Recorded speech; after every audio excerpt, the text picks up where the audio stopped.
by the Broadcasting Corporation of the Bahamas from Studio A. It all starts right now.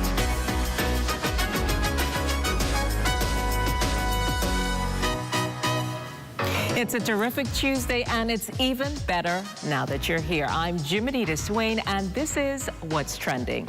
We have a fantastic show lined up for you this evening with great conversations, inspiring stories, and information you won't want to miss.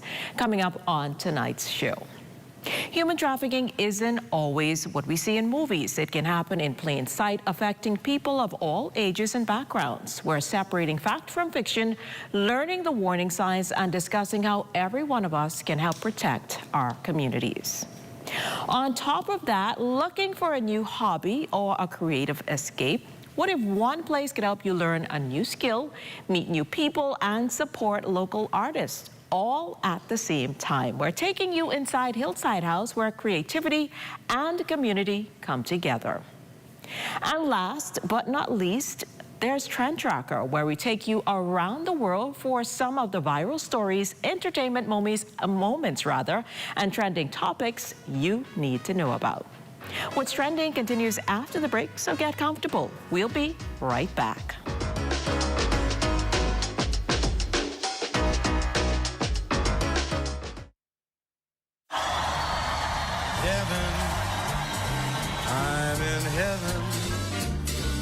And my heart beats so that I can hardly speak.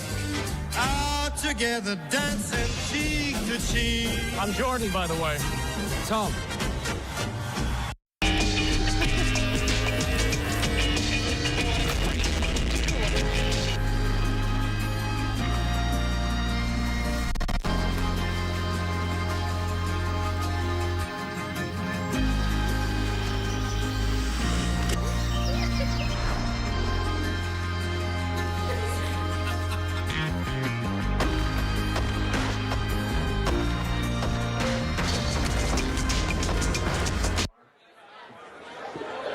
The blue heart is the global symbol for human trafficking. It represents solidarity with the victims and a commitment to ending the exploitation of human lives.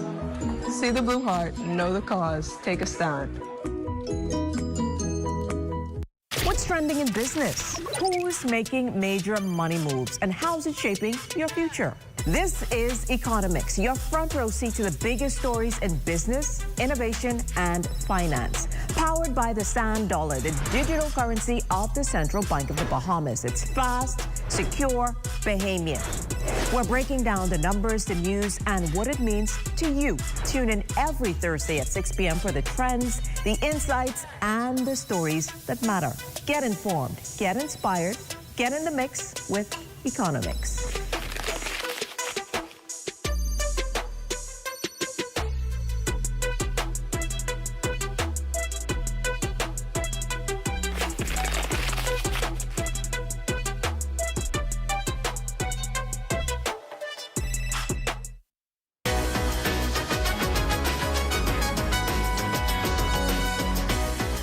Welcome back. When many of us hear the words human trafficking, we often picture dramatic kidnappings or crimes happening in faraway places. But the reality is much different and much closer to home than many people realize. As the Ministry of National Security observes World Day Against Trafficking in Persons this week under the theme, One Nation United Against Trafficking in Persons, we're taking an early look at this important issue. Joining us this evening is Assistant Superintendent of Police Indira Bell, Chairperson of the Trafficking in Persons Committee at the Ministry of National Security, who is here to help us better understand what human trafficking really is, how to recognize the warning signs, and what each of us can do to help protect the most vulnerable. ASP Bell, welcome to What's Trending. Good afternoon. Good evening. It's so great to have you here with us. So let's jump right in. When people hear human trafficking, they often think of kidnapping. So is human trafficking, what does it usually look like in terms of reality?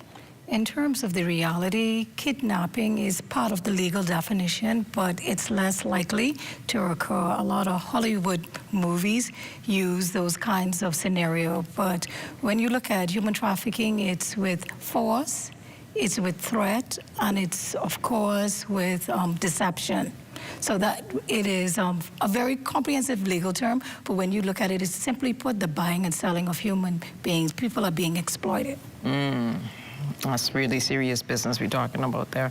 So many people are really surprised to learn that human trafficking doesn't always involve crossing borders. In fact, it can happen within a person's own community. So why is it important for Bahamians to understand this? Because Bahamians have been trafficked. A lot of our victims are foreign nationals, but we have had Bahamians, we've had juveniles and an adult Bahamian that has been trafficked, and it occurs within our borders. It can happen on the island of New Providence. It can happen between islands, and it also can happen with border crossing in terms of somebody being brought from another country into the Bahamas and being victimized. That's interesting to learn. So we often hear the term human trafficking and migrant smuggling used together. Can you explain the difference in a way that everyone can understand? They are two distinct crimes. Human trafficking, like we said, can happen domestically with means within the borders on an island of the Bahamas and through islands of the Bahamas, and also it can, when we talk about smuggling, it always involves international borders. All right, somebody is brought from another country into the Bahamas, and there is agreement. With human trafficking, it is against their will, or they're being deceived or forced or threatened. So with smuggling, there's agreement, and it, like I said, it always involves international borders. So basically the smugglers are saying, I'm going to pay you X amount of dollars if that is the arrangement to get me where I need to go, versus the human trafficked person where they just probably in an unfortunate situation.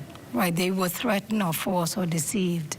So if someone is watching tonight and they wanted to recognize the warning signs, what are some of the red flags that they should look out for? What might a victim's situation or behavior tell them? Most times they are fearful, because if force or threats is being used against someone, that means they'll be fearful, they'll be submissive, they are being chaperoned, or normally if someone is being exploited, they're being treated as someone's commodity. That means that the perpetrator or an agent of the perpetrator is normally chaperoning that person, because their movement is restricted. They don't have freedom of movement, and they are scripted and rehearsed. So those are some of the things that they could look out for. Yeah, some of the things that they can look out for. So who is most vulnerable to becoming a victim of human trafficking, and are there situations that put some persons at more risk than others? Well, anyone can be a victim of human trafficking. It has no age or gender. So anyone can be. But in terms of youths, particularly, they are, say, when it comes to sex trafficking especially, it more involves females. Females are disproportionately exploited, impacted, but men and boys are trafficked also. So we know that social media has become a part of everyday life for every one of us. How are traffickers using these types of platforms to target or exploit people, and what precautions should families be taking? Okay, so online trafficking is becoming more of a trend. Traffickers use that to recruit or to lure their victims. They also use that to advertise victims. And so in terms of assisting with persons not being as vulnerable to be lured, they should speak to people or be online with persons who they know in reality. They should not play or interact with persons who they don't know, because oftentimes traffickers may pretend to be who they're not, because you just don't know who you're communicating with. And we've seen instances in the past where persons have been targeted through job offers. Right, So that's yes. another form of ways that they're targeted. Deceptive job offers, yeah, that is one of the main things, especially when it comes to our foreign nationals and our female victims.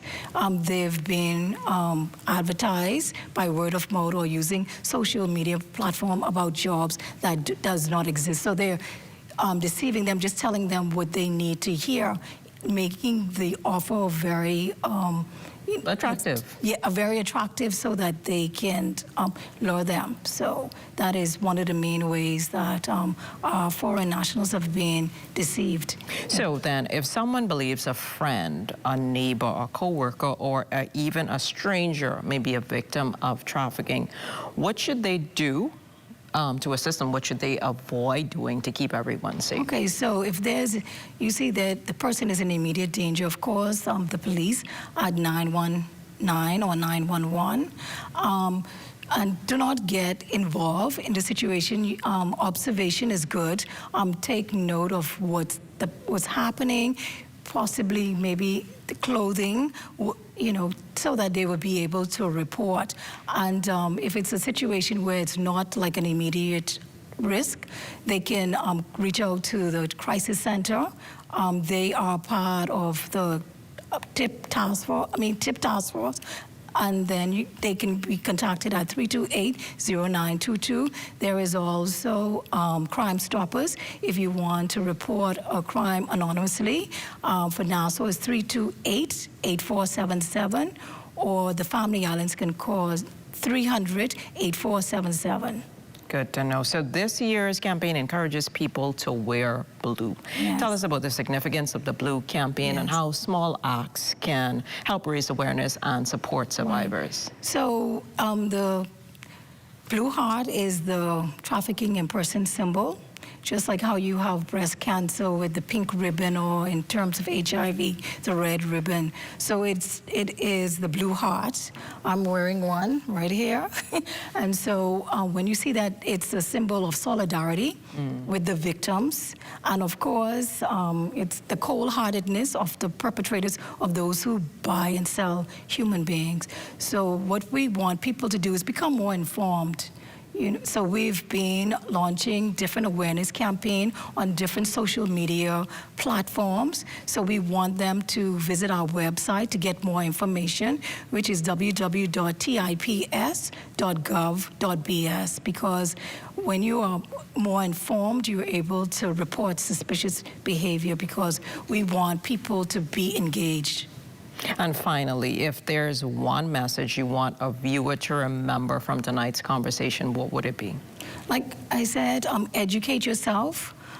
Visit our website at www.tips.gov.bs. Learn the signs and report suspicious behavior. Victims do not have to suffer in silence. There are resources available to help, and this is a multi-agency, multidisciplinary approach, a very comprehensive approach to addressing this crime. So there are persons, so the government has established agencies to assist. All right, well, thank you so much, ASP Bell, for sharing these important insights with us. Conversations like this remind us that preventing human trafficking begins with awareness, education, and of course, a community willing to look out for one another. So thanks so much again. Yes. Well, as we continue to highlight stories that strengthen our communities, it's also important to celebrate the young people shaping our nation's future. Success is built one step at a time, and these students have reached an incredible milestone, rather. So tonight, we're honoring the valedictorians and salutatorians from Preston H. Albury High School and Sherlyn C. Boodle Secondary School, young leaders whose dedication and academic excellence have set them apart. Take a look. Congratulations to the class of 2026 valedictorian and salutatorian. Your hard work, dedication, and perseverance have earned you this outstanding achievement. As you begin this exciting new chapter, may your future be filled with continued success and limitless opportunities. Our sponsors salute academic excellence and proudly join in celebrating your remarkable achievement.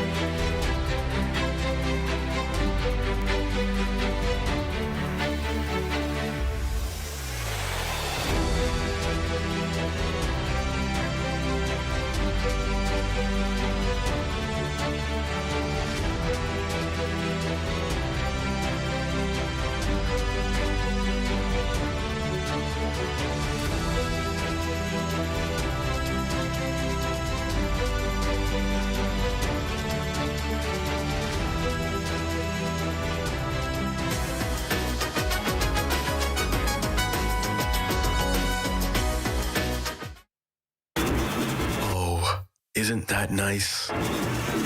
Wait, you missed it? Ah, you haven't been on the website. Here's how TDC can help you. Whether you're turning your home into a vacation rental, pitching a business idea, or growing what you've already started, the TDC is here to help. Visit tdcbahamas.com for every conversation, event, grant, and opportunity happening near you. Tourism is all of our business, and the TDC is here to support yours. Baked sandwich. I really like the honey mustard sauce. And then like the crispy bacon on it as well. Oh, it's pepper jack cheese. I love the spice. I love the crunch. I love the original sandwich, but just that simple addition of bacon was like over the top. The chicken is really good. I like it. I like it a lot. I rate this a 10 out of 10. I'd eat this again. Love that chicken from Popeyes.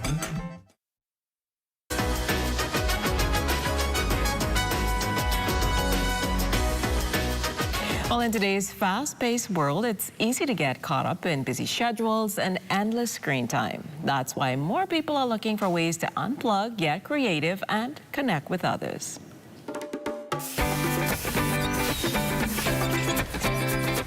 Culture and Color, presented by Dungaluk Studios Art Gallery. That's exactly what Hillside House is all about, a creative space in downtown Nassau where people can learn new skills, explore their creativity, and build meaningful connections. Joining us this evening is Selena Monroe, who's here to tell us how Hillside House is inspiring people of all ages to create, connect, and collaborate. Selena, welcome to What's Trending. Thank you so much for having me. It's so great to have you here with us. So for anyone hearing about Hillside House for the first time, what makes it different from the typical workshop or art class? Well, it's mostly about connecting and community. So you get a chance to spend an intimate moment with your instructor, who is a practicing creative themselves, and you get to be around a table of other people that you come as strangers and you leave as friends, and you've made some cool art thing. So it's a really great experience. It sounds like a lot of fun too. So when people well, rather every great story starts with an idea. So what inspired you to create a space like this in the heart of downtown Nassau? Well, the art gallery, Hillside House, has existed since 2012, so it's been there for a long time.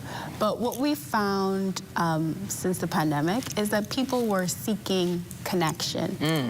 They weren't responding as much to things. They wanted moments that felt good, that felt warm, that an experience that they could have. And so we leaned into that so heavily, and we tapped so many people from our community, artists and designers and creatives, to come and share their skills with their own community.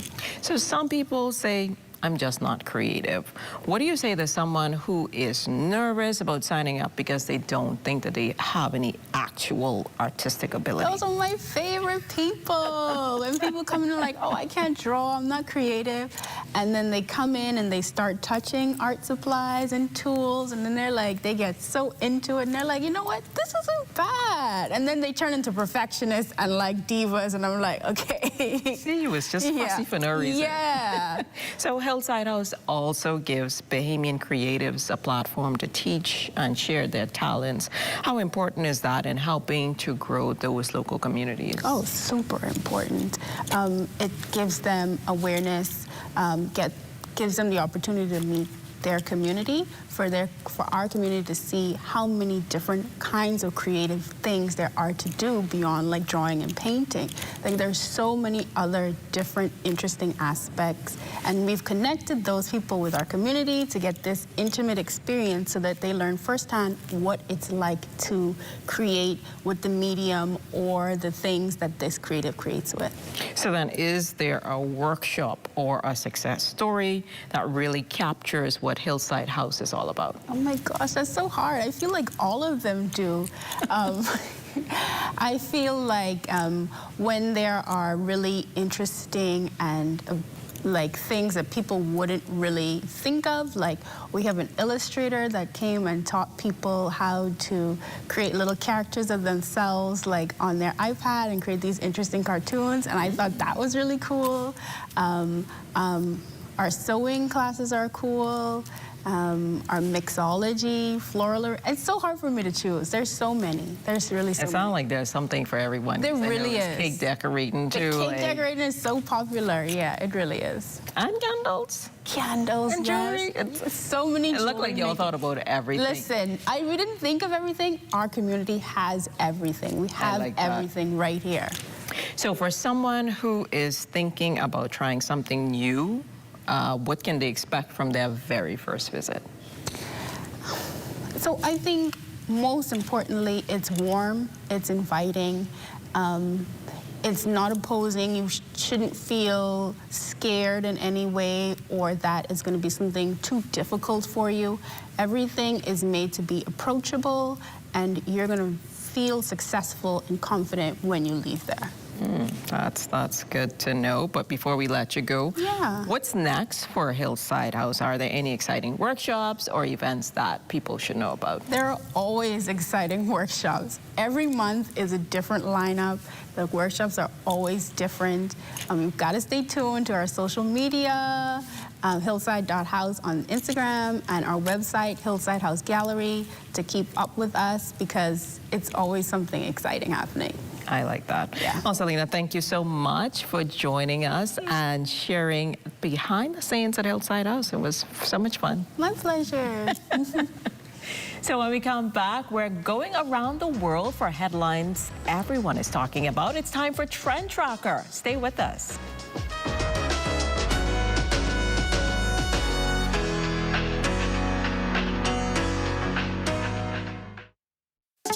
I want to show you what paradise on earth really looks like. Imagine this. It's a hot summer day. You've been tanning all day. You just want a place to cool down. This 2-bedroom, 2-bathroom villa sleeps up to 6 people with a fully equipped kitchen and living room. And if you're looking for relaxation, look no further. Now the food, the pool, and the drinks are nice, but summer's coming up. Summer's coming up, and you need to get that body in check. Here at the Paradise Island Beach Club, they have a fully equipped 24-hour gym, ensuring that summer body is in check. We went down to the beach for a little bit. Very relaxing. Definitely gonna come back. Always have a good time at the pool bar, always have a good time at the pool, and then, you know, to be able to walk down less than a minute walk to the beach is unbelievable. Just like these drinks, life really is sweet at Paradise Island Beach Club. Cheers to that.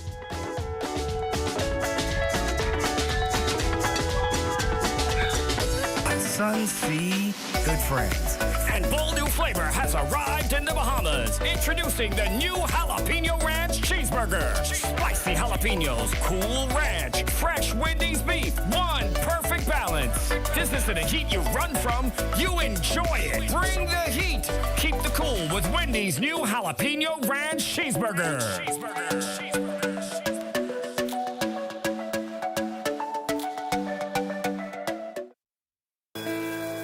Abuse, domestic violence, suicidal tendencies.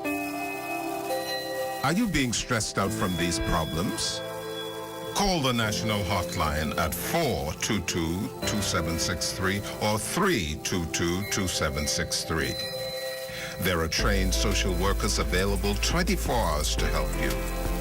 Know that you are not alone in this.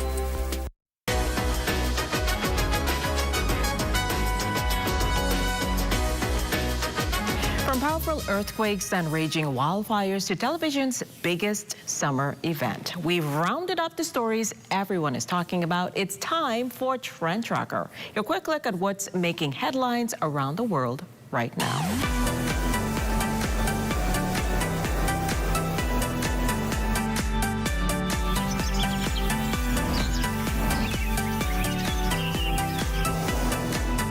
Imagine surviving one earthquake only for another to follow. That's what's happening in Japan's Kumamoto region, where a powerful quake was followed by multiple aftershocks, damaging homes, disrupting transportation, and keeping residents on edge. Emergency crews are assessing the damage as officials warn that more aftershocks are possible. It's a stark reminder that in Japan, the ground can change everything in just a matter of seconds.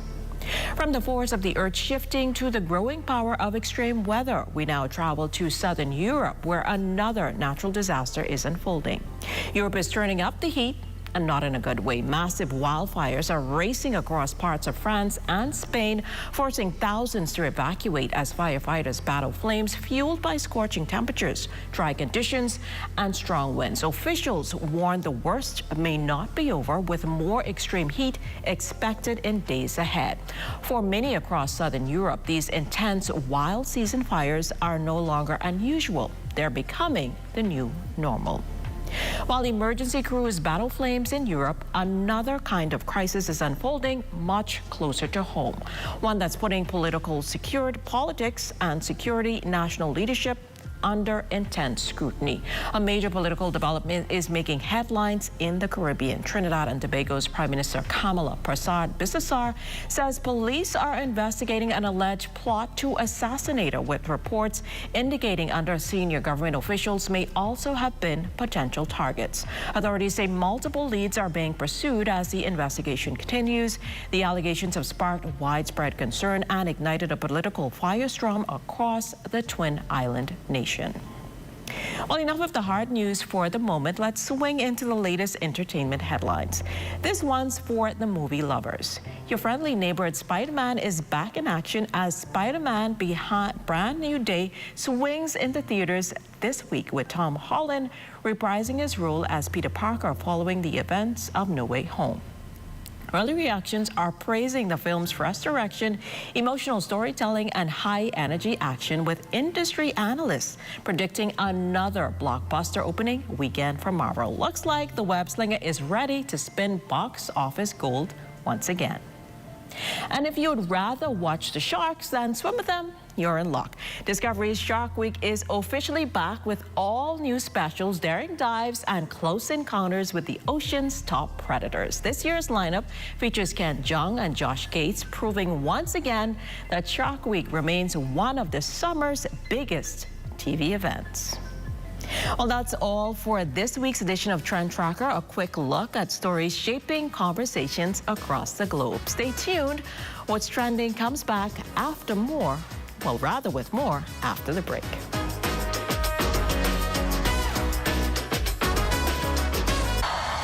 Heaven, I'm in heaven, and my heart beats so that I can hardly speak. Out together, dancing cheek to cheek. I'm Jordan, by the way. Tom. The Blue Heart is the global symbol for human trafficking. It represents solidarity with the victims and a commitment to ending the exploitation of human lives. See the Blue Heart, know the cause, take a stand.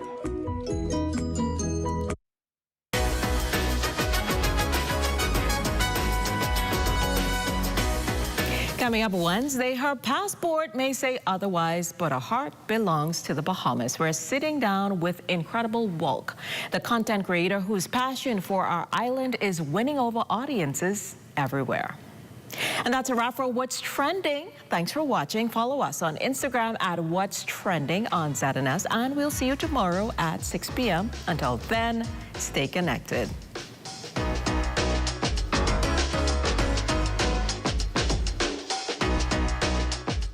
At the Lyndon Bindling International Airport, I'm Corvell Pyfrom. This is ZNS.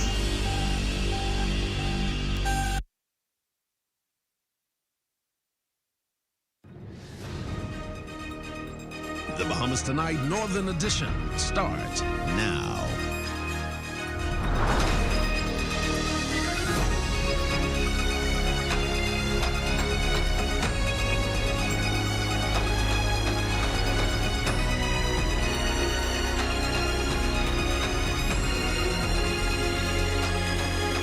Good evening and welcome to the Bahamas Tonight, the Northern Edition. I'm Raven Davis, and as always, it's a joy to have you in our company. Topping news tonight, the standoff between the Grand Bahama Port Authority and Port Lakaya Marketplace is escalating. At the center of the dispute is whether the required documentation was submitted before demolition work began. Tonight, Marketplace officials are releasing what they say is documented proof that permit fees were paid and the proper process was followed. Shalia Roll reports. Just days after demolition at the Port Lakaya Marina was halted by a cease work order given by the Port Authority, Port Lakaya officials are stepping forward, this time with the documents they say tell a different story. On July 24th, work was stopped at the marina as the Grand Bahama Port Authority has maintained that demolition was halted because the necessary documents had not been submitted. But Port Lakaya Marketplace disputes that claim.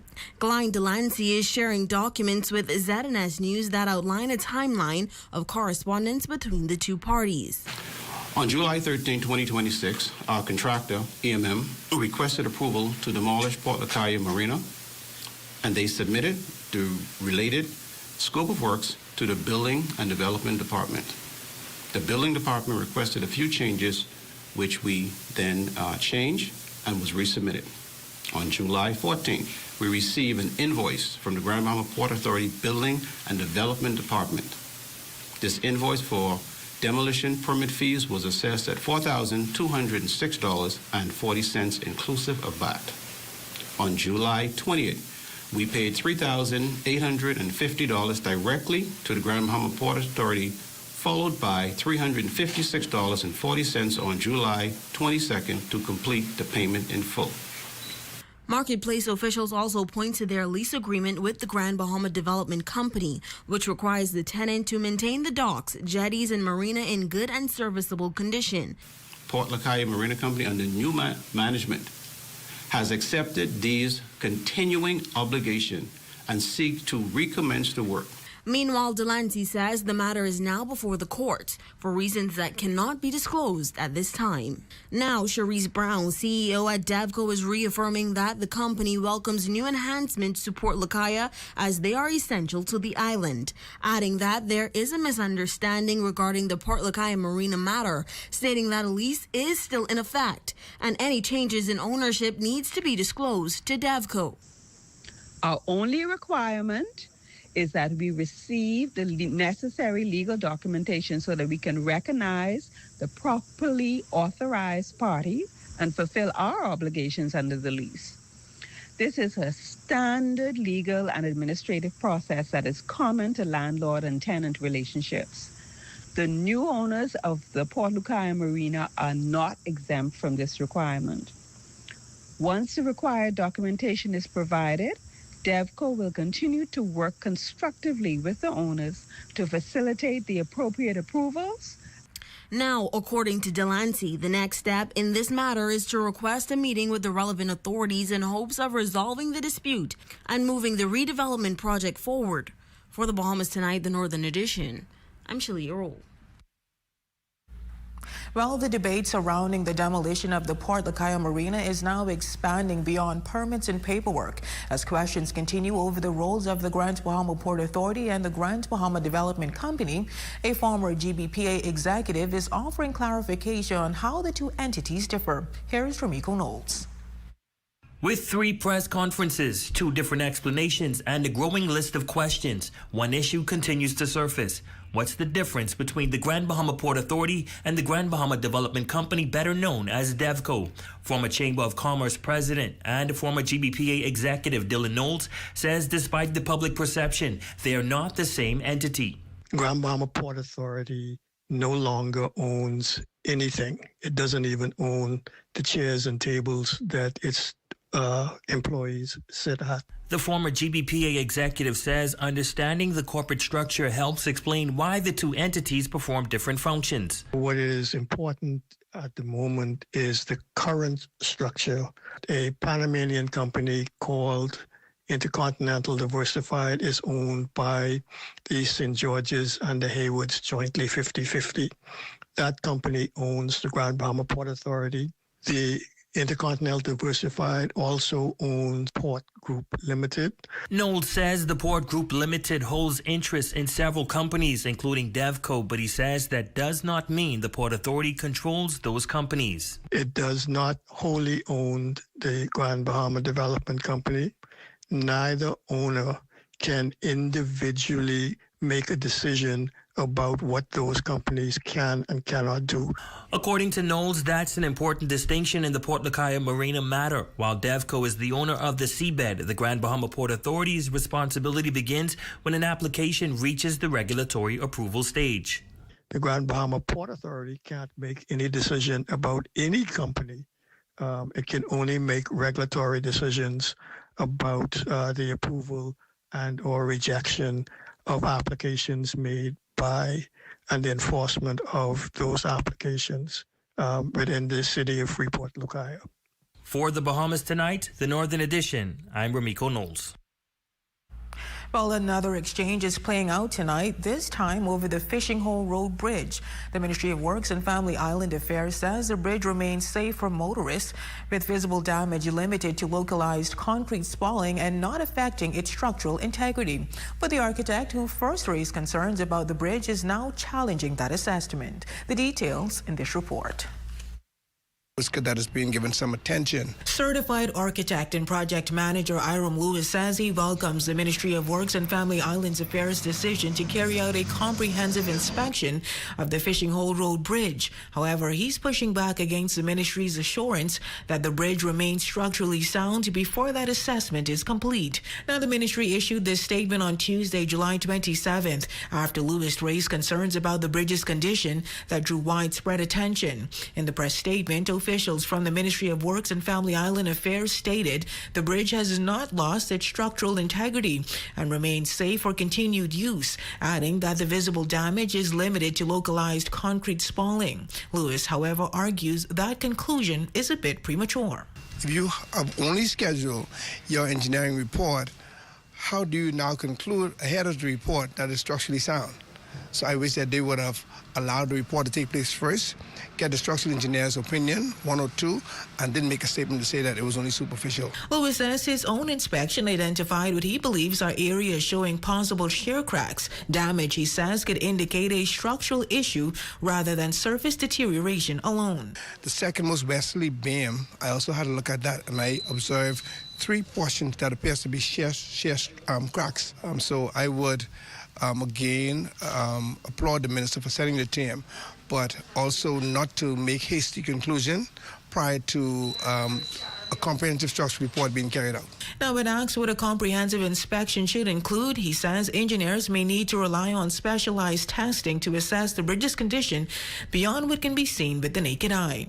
I probably have to do some internal sonar testing to ensure that there's some stability. Obviously, there's some corrosion because I notice a lot of bleeding in some of the columns also, which means that once air gets into the iron and iron starts to corrode and rust, it's going to expand. It depends on what system they use. Now, while the ministry has maintained that the bridge remains safe to the motoring public, officials say a comprehensive inspection has been scheduled to complete a full structural assessment.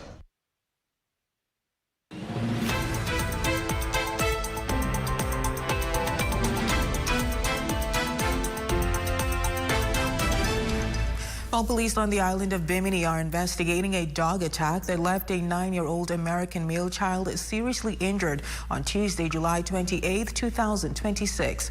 According to the preliminary report, shortly after 10:26 a.m., a female caller contacted the Allenstown police station and reported that a young boy had been attacked by several dogs while on a beach near a business establishment. Police assistance was requested, and officers responded promptly to the scene, where they met the child and his mother. The child was immediately transported to the Bimini Community Clinic, where he was examined and treated by the local physician. He reportedly sustained multiple bite wounds to his right thigh, right arm, left leg, face, and head. Medical personnel have classified his injuries as serious and potentially life-threatening. Shortly after 12 p.m., the victim was airlifted to the United States by the United States Coast Guard, accompanied by his father, to receive further medical treatment. The initial investigation indicates that sometime around 10 a.m., the child left the apartment where he was staying to collect sand from a nearby beach when several dogs reportedly attacked him. During the incident, an unidentified dark-complexioned male intervened and chased the dogs away before leaving the area. The child was then able to return to the apartment and alert his mother. As part of the investigation, police have identified the owner of the dogs, who is assisting officers in locating, securing, and removing the animals. The investigation is ongoing. Well, in other news, the government has approved the Grand Union building as the future home of the National Disaster Emergency Operations Center for the Northern Bahamas. Managing Director of Disaster Risk Management, Aaron Sargent, giving an update, that is, detailing that the facility will strengthen emergency coordination, enhance logistics, and improve disaster response throughout the region. Jolanda Thompson-Everest has the details. Grand Bahama is set to play a bigger role in disaster response.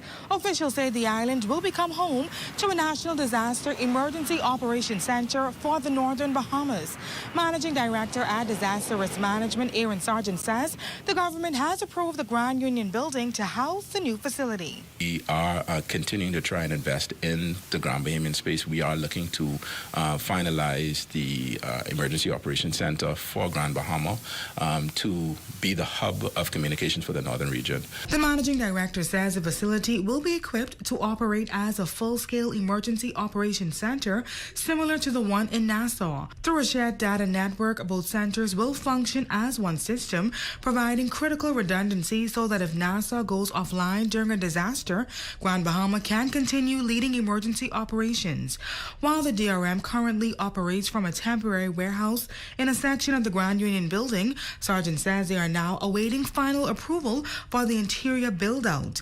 While he does not disclose the project's cost, he says everything is moving forward, with only the signing of key documents remaining before work can begin. Strengthening how we release logistics supplies when we have to respond, strengthening how we provide the support, listening to Disaster Risk Management Consultative Committee, because they have a lot of things that we can finally provide for them. While securing a dedicated facility is a major step forward, Sargent says strengthening disaster response also requires the necessary financial resources. He says the establishment of the Disaster Emergency Fund and Disaster Prevention Fund will help ensure the Ministry for Grand Bahama has the support needed to improve preparedness and response capabilities. One of the things this year you're going to see with the establishment of the Disaster Emergency Fund and the Disaster Prevention Fund, us being able to support Ministry of Grand Bahama and the local government practitioners on various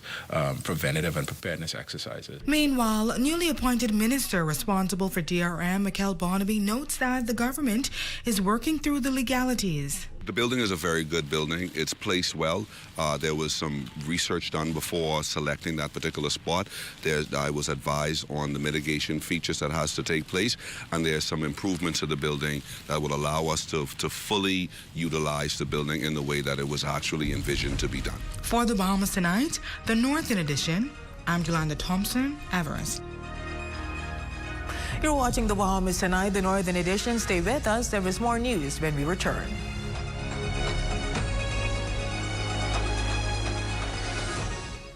Imagine a world where every brand knows your name and every store awaits your arrival.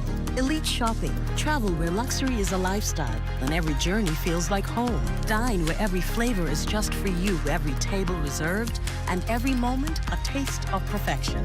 Make every big moment even bigger. Experience banking where wealth isn't just managed, it's maximized. Step into a world without limits. Commonwealth Bank, leader in personal banking services. Come on down and see what Dolly Madison has in store for you. Renovate and rejuvenate at Dolly Madison.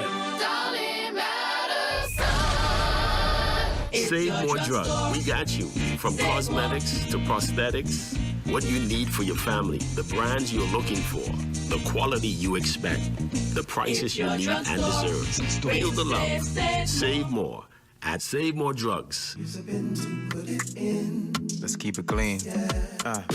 Put it in the trash, my guy.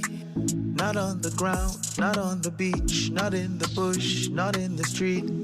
No, yeah. Just put it in the trash, my guy.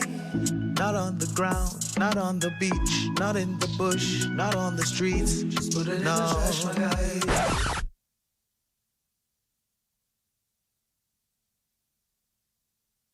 Bombastic side eye.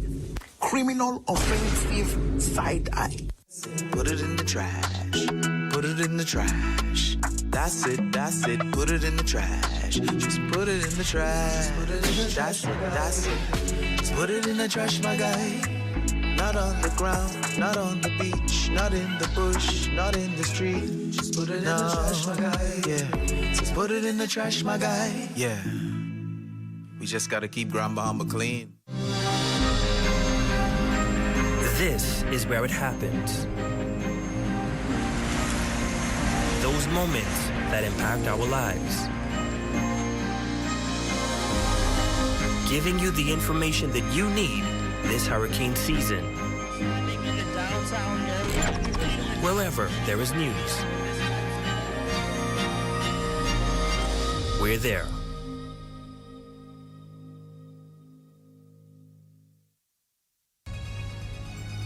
Your number one team in the North. Only the sun covers the Bahamas better. Welcome back. As families prepare for the start of a new school year, Bahamas Striping Group of Companies is stepping in to help lighten the load for parents and students. The company has partnered with several civic organizations to launch its Let's Make a Difference Back to School campaign, an initiative aimed at providing Grand Bahamian students with backpacks filled with essential school supplies. This year's campaign places special emphasis on assisting students in the western communities of Grand Bahama.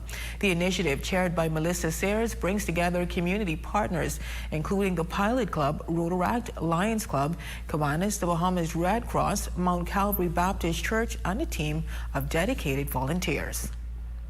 We all understand that during this time of the year, it can become very stressful. It can become hectic for parents getting their children ready for the new school year, especially single parents and single mothers. So in some small way, we want to be able to assist in helping these parents and those that are in need, and we're doing it through our partners, as we always do during our feeding initiative.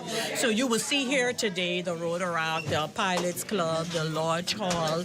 You will also see Kiwanis, the Lions Club, the Red Cross, and Junior Red Cross, all coming together to pack and make sure that we are able to touch our communities. Each backpack will be stocked with essential classroom items, including books, pencils, and rulers, giving students and their families a strong start as they head back to school. Representatives from the civic organization say they're delighted to be part of the initiative, noting that working together allows them to make a meaningful impact on the lives of children and families preparing for the new academic year. Red Letter Day for the various schools, the various parents and individuals who may need a hand up, and we're hoping that as a result of this that we will see many lives touched. This is our, I believe, third year volunteering with the Bahamas Striping Group of Companies. Normally we help them with their feeding in November, but to be here today and just see everybody coming together, all the different civic groups, the lodges, it's just amazing for us to be able to help. You know, so many people out there are in need, and just to be able to give them a backpack to help their children go back to school, it's a blessing, man. And this is what he mandated us to do. So when it comes to giving back to the community and being a part of our all youths and, other organizations coming together as one so that we could, put some smile on people's faces. The Bahamas National Youth Guard is bringing its recruitment drive to Grand Bahama, giving young adults the opportunity to explore pathways in employment, education, and entrepreneurship. The pop-up recruitment event targets individuals between the ages of 18 and 25. Michael Ring, Chief Petty Officer, says the program provides a gateway for those who are uncertain about their next steps after high school or are looking for a fresh start. I think it empowers young people. It gives them a sense of worth. They come in the program timid, shy, lack of leadership skills, and eventually they're going to show their leadership skills. They're going to shine brighter than others. They may not be able to go there and actually work right away, but this is empowering them to actually be ready for the work field. They're going to take a hold in case there's a disaster, because that's what the main job of this program is, to assist the country rebuild in times of disaster. Through partnerships with a wide range of companies and organizations, members will receive hands-on training, professional development, and valuable workplace experience. This comprehensive program not only prepares participants for employment, but also encourages them to remain active members of the Bahamas National Youth Guard while building successful careers. The program is scheduled to begin on August 15th and will be based in Nassau, providing participants with the opportunity to develop essential skills while serving their country and advancing their professional futures. We are conducting pop-ups here in Grand Bahama today. Yesterday we were in Exuma and Abaco, and this Friday we're going to be in Eleuthera for a pop-up. Also this Friday we're having a pop-up in New Providence at the Carmichael Road and Bacardi Park. We're asking all 18 to 25-year-olds, not sure what you want to do, come to us, let us put you in the right direction. We salute our Facebook friend of the day, Lonnie Russell. We thank you so much for your support and hope that you are enjoying your day. And that's a look at stories making news. Shane, what's happening in sports? Well, Raven, the Grand Bahama All-Stars picked up 2 big wins at the Grand Bahama Sports Festival. Y'all don't want to miss it. Awesome. Thanks, Shane. Sports comes your way next, right after the break.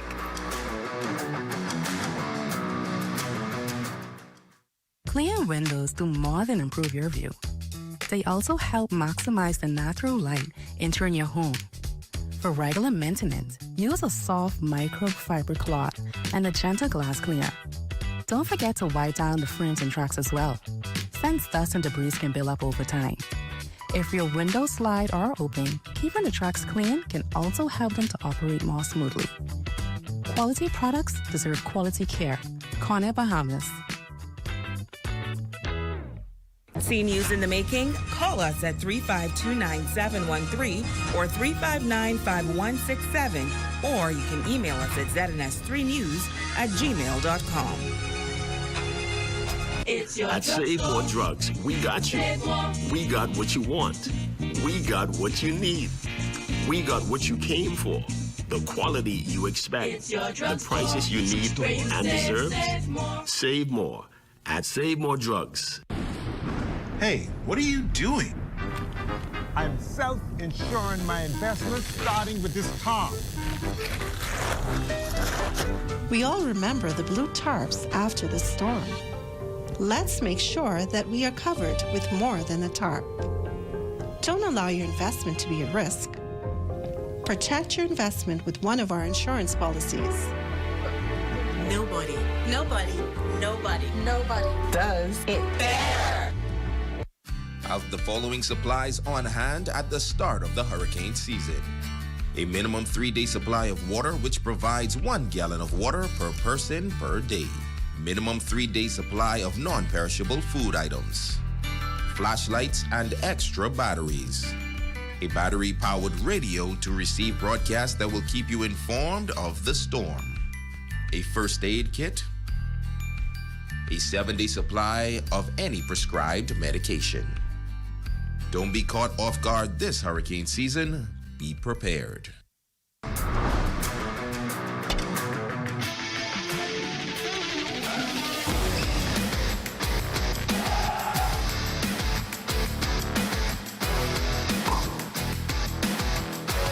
Welcome to the ZNS Total Sports Cave, everyone. I'm Shane Stubbs. The SEED Project, which is a new basketball program, was officially launched this week in Grand Bahama, a partnership between the Ministry of Youth and Sports and SEED United Academy. The initiative shares one mission: to unite, develop, and empower. So far, it's just kids that are eager to learn. They want to be coached, and that's the most important thing. But the first thing is trying to know your clientele, where they start from. So Dr. J starting with this, and then it's really going through fundamentals. You know, start to bathe them the basics, the way they move, the way they cut, catch the ball, pass the ball, just so we know where they are. And because first assessing, and then we can start coaching and help them get to where they want to get. What a better time to launch the project than during the final week of the Ministry of Youth and Sports basketball camp. Dr. Joel Kerr is leading the charge during drills and says laying the foundation for helping the next generation starts with intense focus. We just need to harness it, organize it, and really push the young people to develop good work habits. That's why there's minimal break and lots of sweating. Paying attention, being focused is a skill. And that's something that I know I instill in my own children. So every time I encounter any young person and a young athlete, I want them to understand that they need to be focused, they need to give the best effort, they need to have discipline. The project is all about helping the next star make it abroad and excel academically and athletically. Next up, a pair of Grand Bahama All-Star teams were crowned champions to close the 2026 Grand Bahama Sports Festival, which wrapped up at the AmeriBase Ballpark. In the 8U division, the GB All-Stars outshined the Florida Raiders 14-3, and across the way in the 15U division, the All-Stars defeated the Palm Bay Americans 10-5. However, the 12U crown would head back to Florida with Broward Elite, who quieted the All-Stars 14-7. And in corporate league action, the Ministry of Grand Bahama knocked off Bahama Rock 36-32, led by Joel Davis, who dropped 12 points in the win. Keno Grant had a game-high 18 in the loss. Little Boat quieted the Pelican Bay Flyers 45-37. Milano Knowles powered Little Boat with 14 points. And GB Shipyard would coast past Club Fortuna, the final score 20-0. And that's my time, but your local forecast is next. I'm Shane Stubbs. Catch you all on the rebound. Tonight's weather forecast is brought to you by Royal Star Assurance. Cause it's so beautiful.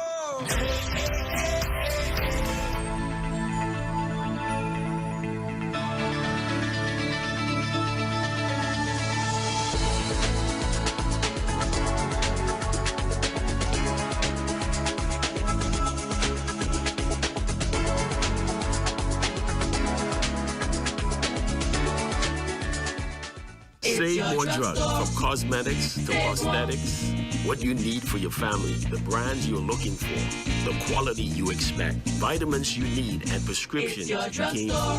Feel the love. Save more at Save More Drugs. Melinda Whitney, teaching diary. One of the most damaging words a child can hear from a parent isn't a curse word. It's this one: disappointed, especially when it's used as a label and not a lesson. When a child hears "I'm disappointed in you," they don't hear correction. They hear "I'm not enough. I failed you. I lost your love."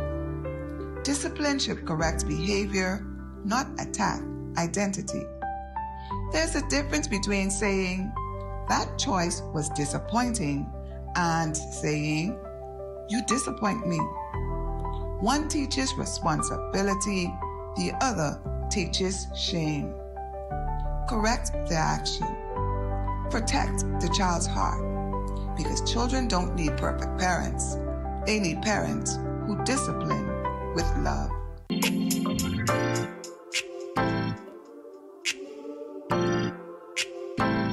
Are you ready? I'm ready. I am ready.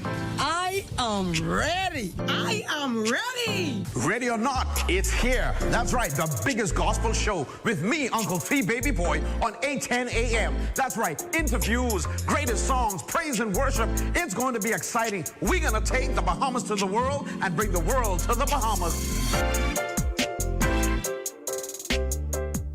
You know that it's been the 8 o'clock hour. That means it's time for the morning run mix. Better known as PJ alongside DJ Future, right? Call me up right now. DJ Future, this one, you know I'm locked in. I'm on your run this morning. Keep it coming, override, override.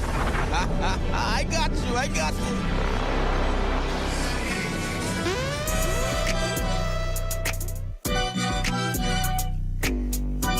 The morning run Run Mix with DJ Future. Power 104.5 FM.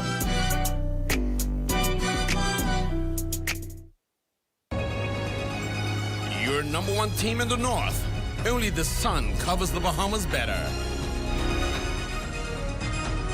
And that concludes the Bahamas Tonight, the Northern Edition. I'm Raven Davis. And I'm Shane Stubbs. Thank you so much for tuning in. Here's a live look at the Bahamas Tonight. They're coming your way next.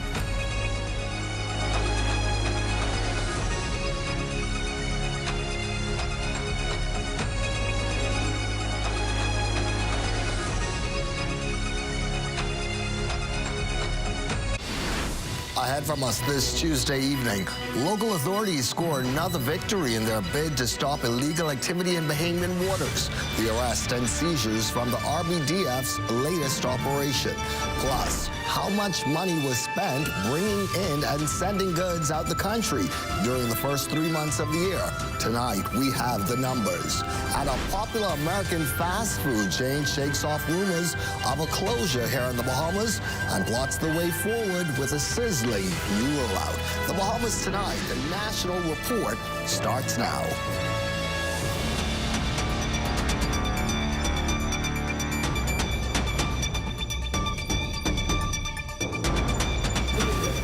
Good evening to you this Tuesday and welcome to the broadcast. The government's asking the United States to reverse its 12.5% export tariffs on key seafood products as it continues its push to protect one of the country's most lucrative export industries. The request follows the U.S.'s decision to levy the new duty on the Bahamas after claiming it failed to sufficiently impose and enforce a ban on goods made with forced labor. Leah Cooper starts us off. Foreign Affairs Minister, the Honorable Fred Mitchell, is the latest to appeal to the United States to reverse a 12.5% tariff on Bahamian exports, describing the move as ill-founded and one that could weaken demand for some $70 million worth of Bahamian spiny lobster shipped to the American market.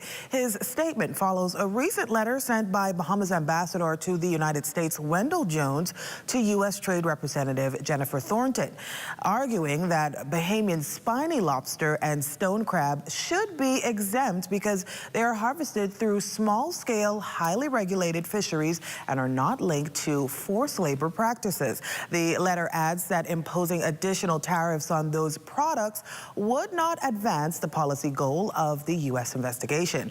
The Bahamas government also argues that there is no sufficient U.S. domestic supply to replace Bahamian lobster and stone crab. Instead, it says higher tariffs could drive up costs for American importers, restaurants, retailers, and consumers, while making it harder for small U.S. businesses that rely on those products to compete.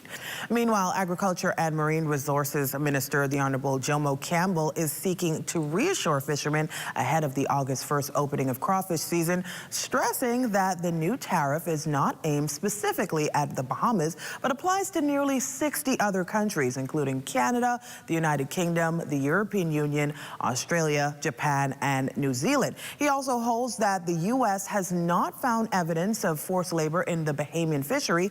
Instead, the issue centers on how countries address the importation of goods produced with forced labor. The Bahamas recently updated the customs law to prohibit those imports and is now seeking clarification from the U.S. on why that change is not taken into account. The government says it is now focused on three priorities. That's understanding the U.S. decision, securing an exemption for Bahamian crawfish and stone crab, and working with exporters to ensure shipments continue smoothly as the new fishing season gets underway. For the Bahamas Tonight, I'm Leah Cooper. Leah, thank you. And still talking trade tonight, the Bahamas brought in some $1.3 billion worth of merchandise between January and March this year, a 6.4% increase compared to how things shaped up during the first 3 months of last year. Largely contributing to that jump, machinery and transport equipment valued at $319 million, or 25% of total imports. This was followed by food and live animals totaling $200 $23 million. As imports shot up, so did the value of exports. First quarter foreign trade stats show this coming in at $187 million, a 2% decrease. The principal export commodity, machinery, and transport equipment valued at $65 million, or 35% of total exports. Mineral fuels, lubricants, and related materials at $43 million, and manufactured goods at $31 million. Monday turning out to be a big day for local authorities in their bid to stop illegal activity in Bahamian waters. 2 operations leading to significant seizures of narcotics and now also illegal migrants, nearly 60 of whom are being detained. A group consisting of 47 men, 6 women, and a 3-year-old child discovered on board a vessel in the Exuma Keys. Also found on that vessel, suspected drugs. The vessel interdicted early Monday morning during a joint operation with the Royal Bahamas Defense Force, the U.S. Coast Guard, and officials from the Exuma Keys Land and Sea Park. Defense Force Captain Derek Ferguson, speaking to reporters upon arrival of the vessel at RBDF's Coral Harbor Base Monday evening. They would have conducted a joint activity that led them to someplace in between of Wax Key and Norman's Key, where they found a vessel of interest. Sometime later, a boarding team was placed on board the vessel, and as a result, they found migrants, suspected Haitians, to be on board the vessel with an undisclosed amount of narcotics that was on board as well. This latest operation, another impressive disruption to drug smuggling activity, with the Bahamas' waters constantly targeted by both smugglers and traffickers. In this latest find, officials seized some 10 kilos of suspected cocaine and 2 bales of marijuana. It comes just hours after an earlier operation, resulting in the seizure of a Bahamian-registered 35-foot go-fast vessel with 97 bales of suspected marijuana, with an estimated street value of nearly $6 million. 3 Bahamian men ages 35, 46, and 55 were arrested in that incident. As for Monday morning's operation, the RBDF's HMBS Madeira was the responding vessel. Lieutenant Nicholas Cartwright, the ship's commanding officer. Once we would have boarded the vessel, the gentleman that we identified as the captain was the individual responsible for the seamanship and navigation of that vessel. He was in possession of the navigation equipment, and he was in the area of the wheelhouse performing duties and responsibilities of a master of a vessel. Meantime, as that group of migrants await their fate, another was sent back home this morning as officials press ahead with enforcing the country's immigration laws. For that story, we return to our Amaya Moss. A Bahamas Air jet lifted off Tuesday morning with 62 Haitian nationals on board, the Department of Immigration's 6th repatriation exercise this year, making up the group 48 men and 14 women. According to the Minister of State for Immigration, the Honorable Darren Pigstock, while these operations temporarily ease numbers, the issue goes beyond migrants overstaying their time here in the Bahamas, but business owners hiring them and missing the 2-month renewal window. It's a lapse, he says, that has left immigration authorities with no choice but to take action. We want to encourage employers to just please put their applications for their employees in on time. If you overstay, there is a likelihood that you will be repatriated if you're caught. The state minister also addressed concerns over the pace at which the Department of Immigration acts, stressing that officers cannot fast-track justice. We first have to ensure that, if you're overstaying and you're caught, that you are detained, that you go through a court process, you're charged, and then you are repatriated. And those things take some time, but as you can see over the past few months, I mean, we've really stepped up our repatriations, and so we are really focused on ensuring that our laws are carried out, and we are being firm about this, but we are being fair about it. Officials say repatriation efforts will continue. For the Bahamas Tonight, I'm Amaya Moss. Amaya, in related news, some movement in Haiti's years-long push to hold elections. Haiti's electoral system now being examined. Those elections are expected to happen later this year. This would be Haiti's first such election since 2016. Its last, President Jovenel Moïse, was assassinated back in 2021 after delaying a vote. CARICOM's Eminent Persons Group, of which former Prime Minister Perry Christie is a member, welcoming the critical step in Haiti's electoral process. In doing so, the body urged all stakeholders to assist in ensuring all requirements and procedures are fulfilled so that the Haitian people can, through free and credible elections, choose their government and restore constitutional order for the EPG. This calls for the gang suppression force to be deployed or to deploy personnel as early as possible. 4 Defense Force vessels are set to be refitted as part of a multi-million-dollar project. We learned this much from National Security Minister, the Honorable Miles Lirota, as promised in his national budget debate contribution. The vessels set for revamping are HMBS Rolly Gray, HMBS Arthur Dion Hanna, the patrol vessel HMBS Cascarilla, and HMBS Lawrence Major. That is around $17 million. The Rolly Gray should be back home before the end of the year. The 80 Hannah, which is, I think, is the largest of the fleet, the repair time is around, I think, 75 weeks, and Cascarilla is around 55 weeks. So we're talking about complete retrofitting. Some of the navigation system, the electricals are obsolete, so you're going to have, like, new ships coming back. It is time for a break on our broadcast. When we come back, Applebee's sets the record straight on its future in the Bahamas. You are watching The Bahamas Tonight. Stay with us.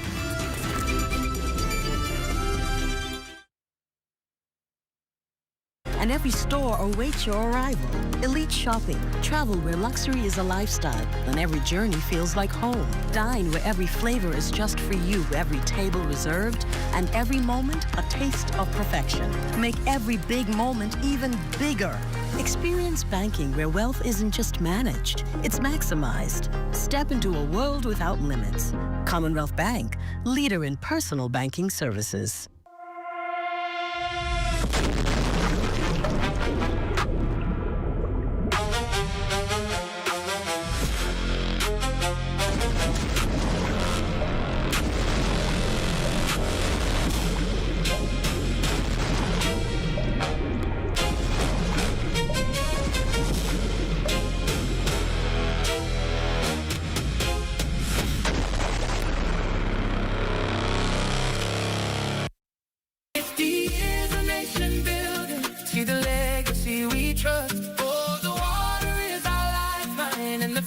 Flows to us from the pine barrens to the ocean, in the sun and in the dust. We are building for tomorrow, and the future flows to us.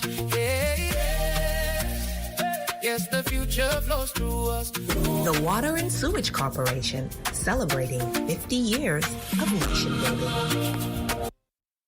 Big sandwich. I really like the honey mustard sauce, and then like the crispy bacon on it as well. Oh, it's pepper jack cheese. I love the spice. I love the crunch. I love the original sandwich, but just that simple addition of bacon was like over the top. The chicken is really good. I like it. I like it a lot. I rate this a 10 out of 10. I'd eat this again. Love that chicken from Popeyes. We bring you back to the broadcast looking at an amazing shot there of Paradise Island. That footage there courtesy of our drone pilot, Isaac Roberts. And welcome back. An early morning walk taking a frightening twist for a 54-year-old woman. Based on the story shared with police, the woman was walking east along Prince Charles Drive around 6:30 Monday morning when a man in a blue Suzuki Swift pulled up, grabbed her by the hand, and attempted to pull her into the vehicle. Fortunately, the woman was able to escape. The matter tonight is under active police investigation. The Court of Appeal upholds a $3.6 million award for medical negligence against Dr. Gregory Carey after delivery at the Princess Margaret Hospital left a baby boy with lifelong brain injuries and other physical disabilities. Court papers show the child, now 12 years old, is in a near vegetative state. Following a trial in the Supreme Court involving factual and expert medical evidence, the trial judge found the doctor breached the applicable standard of care and that negligent management of delivery caused the child's injuries. In his appeal, Dr. Gregory contended, among other things, that the trial judge erred in failing to properly assess the evidence concerning the delivery's attempts and failed to consider the role of the hospital equipment. After hearing from both sides, the High Court dismissed Dr. Carey's appeal, stating that the arguments he advanced are without merit. They also ordered he pay court costs. Members of the Bahamas Taxi Cab Union, led by its president, Tyrone Butler, met with the Minister of Tourism, the Honorable Glenys Hannah Martin, last week. In fact, President Butler informing our news team that he was very satisfied with that meeting and he's looking forward to rectifying some of the issues his members face.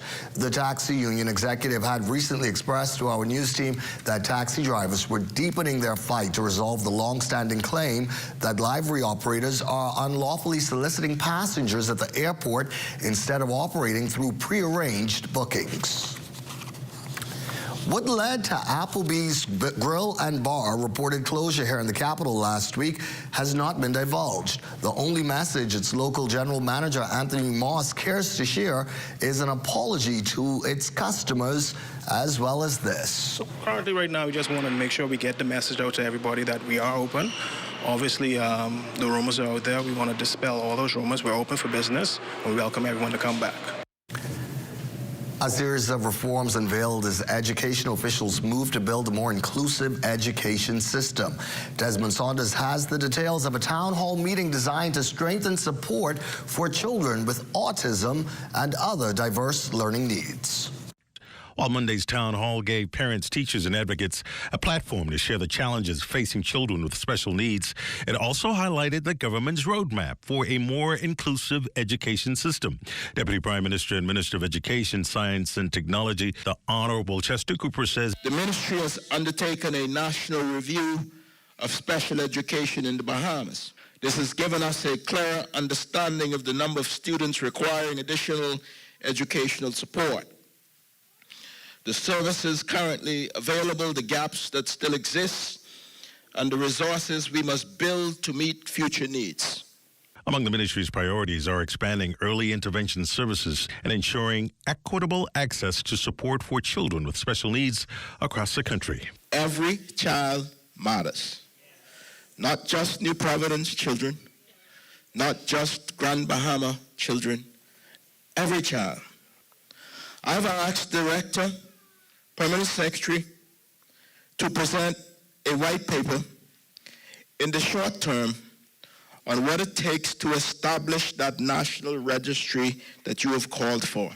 Director of Education Dominic McCartney Russell says the ministry has already accelerated its special education initiatives. We partnered with Barry University to ensure that a cohort of 14 teachers were able to receive their master's degrees in special education. And we were able to place, those teachers in strategic areas in our schools. We also realigned the Marjorie Davis Institute so that they became the Tier 2 support service for our children. The ministry also plans to expand special education services to the Family Islands and introduce a specialized diploma program for children with special needs by 2027. With nearly 7,000 Bahamians affected by autism spectrum disorder, officials say building a truly inclusive education system will require collaboration across government, educators, families, and the wider community. Desmond Saunders of Bahamas Tonight. This portion of the news is brought to you by Folk Call Smart Pass, the smart way to pay at the pump. At BOB, we take pride in our business banking. I've been banking with Bank of the Bahamas for about 10 years and recently have applied for a commercial loan with Bank of the Bahamas. We like the fact that it's a Bahamian company. They give you personalized service. They return your phone calls. It's just a pleasure to do business with them. They helped our company facilitate the loans we needed to grow our business. I can recommend Bank of the Bahamas to other businesses simply because the service is outstanding. Throughout our lifetime, we must all make decisions. No matter how we choose, the right one just needs to be made. Like having J.S. Johnson Insurance Agents and Brokers as your insurance partner. We've been serving the Bahamas for over 100 years. Whether you need home, motor, marine, or commercial insurance, make the right decision. Call 397-2100 or visit jsjohnson.com. JS Johnson Insurance. Peace of mind. 1, 2, 3, what you gonna choose? Strawberry swirl, caramel too. Cookie dough bite, brownies protein. Oreo crunch, make the whole team scream. Gotta be frosty, gotta be Wendy's. Gotta be frosty, gotta be Wendy's. Swirl it, twist it, taste that wave. Gotta be frosty, gotta be Wendy's. Cinnamon toast on a cool vanilla. Chocolate base and the flavor gets bigger. Sweet on sweet, yeah, that's the fun. Better get one, better run, run, run. Gotta be frosty, gotta be Wendy's. Oh, isn't that nice? Wait, you missed it? Ah, you haven't been on the website. Here's how TDC can help you. Whether you're turning your home into a vacation rental, pitching a business idea, or growing what you've already started, the TDC is here to help. Visit tdcbahamas.com for every conversation, event, grant, and opportunity happening near you. Tourism is all of our business, and the TDC is here to support yours. Introducing the Focal Smart Pass app that helps you to fuel up faster. Here's how it works. Download the app on the App Store or get it on Google Play and create your profile with payment details. Visit your nearest Shell station. Open the app, scan the pump's QR code, select your payment amount, and begin fueling. Say goodbye to cash and cards because the Focal Smart Pass offers secure and convenient payment options right at your fingertips. Download Focal Smart Pass now and fuel up faster today. And it is time now to check in with Swanson and Marlena, who are coming up in just a few minutes with the Bahamas Tonight Access Now. Let's get a sneak peek of what's coming up. What's going on, Carvel? Hello. Well, Swanson, I got to tell you, we've been talking about it for days now in this newsroom. You are doing a pretty terrific job. Not that we're surprised by that at all. I have a lot of good personnel around me, you know, iron sharpen iron. You know, I have an amazing co-host, so that makes the job easier. You're killing it. You're doing amazing. Marlena, you're looking good in that chair as well, by the way. Me? Thank you. Thank you. This whole thing, we've got a lot coming up tonight.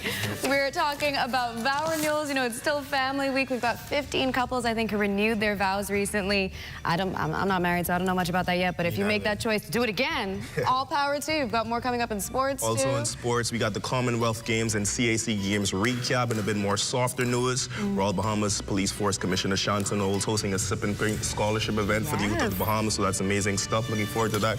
And we're talking about chocolate. I mean, I know we got chocolate on the side every night, but we're going to do a deeper dive into that. So. Well, Swanson, let's be frank. Marlena's surrounded by chocolate tonight. the chocolate dress on, too. Yeah, that too. That too. That's right.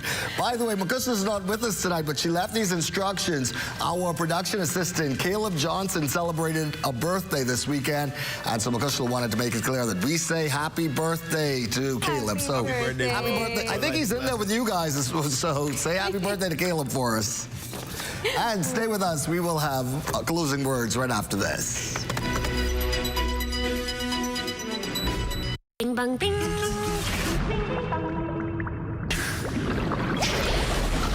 Bing bang bing. Ding ding bang. Bang bang bang. Bing bang bing. Bing bang bing. Ding ding bang. Bang bang bang. Bing bang bing. Bing bang bing.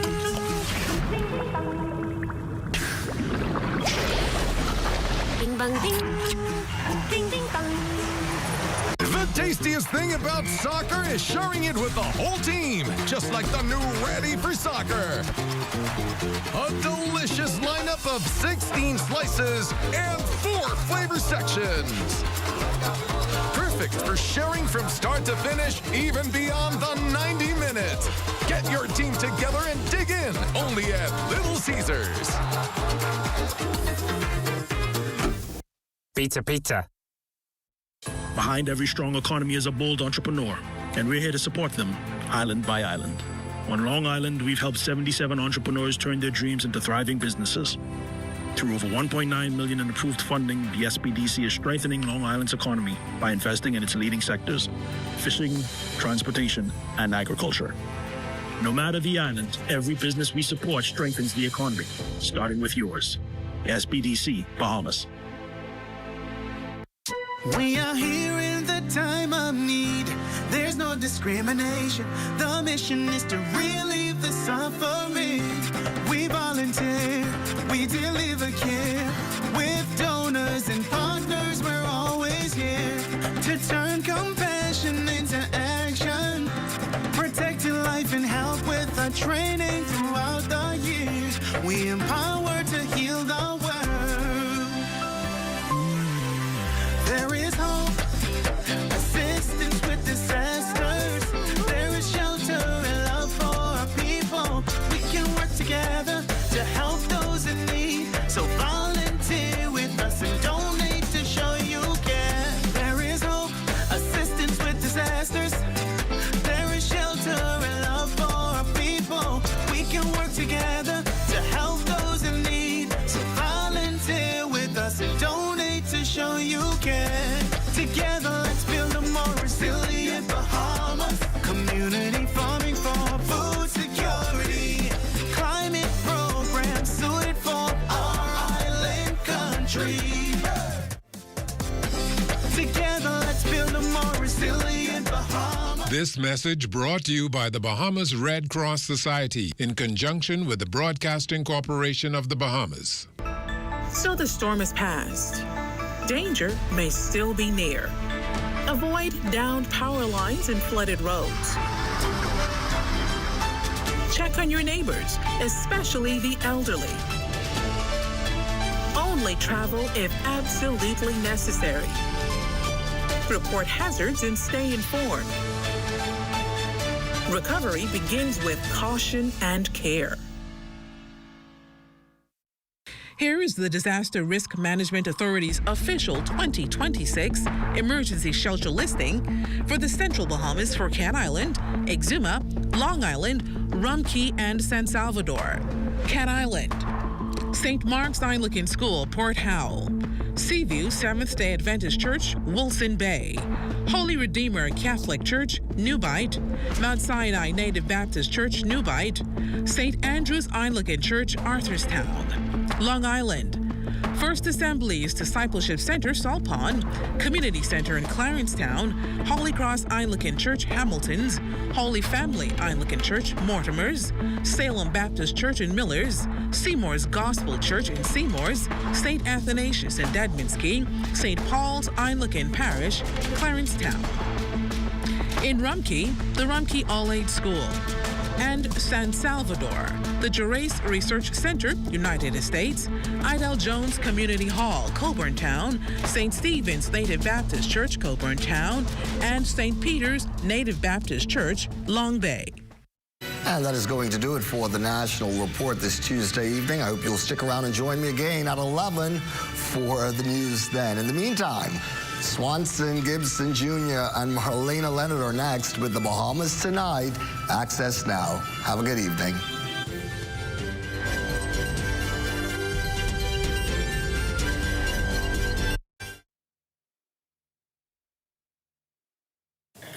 Hurricane season is here. Are you ready? The 2026 Atlantic hurricane season officially runs from June 1st through November 30th. 6 months of staying alert and prepared. Storms are named to help meteorologists, emergency officials, and the public communicate clearly and quickly during dangerous weather events. Hurricanes are also measured using the Saffir-Simpson Hurricane Wind Scale, which ranks storms from categories 1 through 5 based on wind speed and potential damage. And did you know, when a hurricane becomes especially deadly or destructive, its name is permanently retired out of respect for the lives and communities affected. Now is the time to prepare your emergency kit with a portable AM/FM radio. Review your family plans and stay connected to trusted weather information. Preparation today can save lives tomorrow. These are the names of the storms for the 2026 Atlantic hurricane season. Arthur, Bertha, Cristobal, Dolly, Edward, Faye, Gonzalo, Hannah, Isaias, Josephine, Kyle, Leah, Marco, Nana, Omar, Paulette, Renee, Sally, Teddy, Vicky, and Wilfred. This public service announcement was brought to you by the Broadcasting Corporation of the Bahamas in conjunction with the Disaster Risk Management Authority.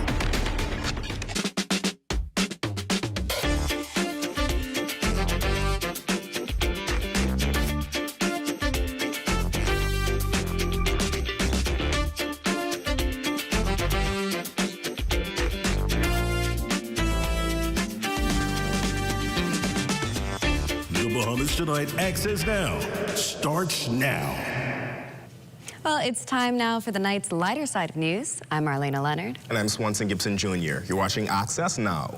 But first, I see the weather's doing some things, making some changes, so let's check in with our Diane Dorset to see what this is all about. Diane?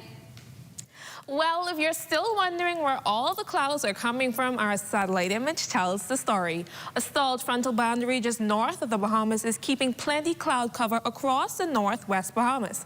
Adding to that, a tropical wave moving westward will brush past the area on Wednesday, helping to keep the atmosphere unsettled.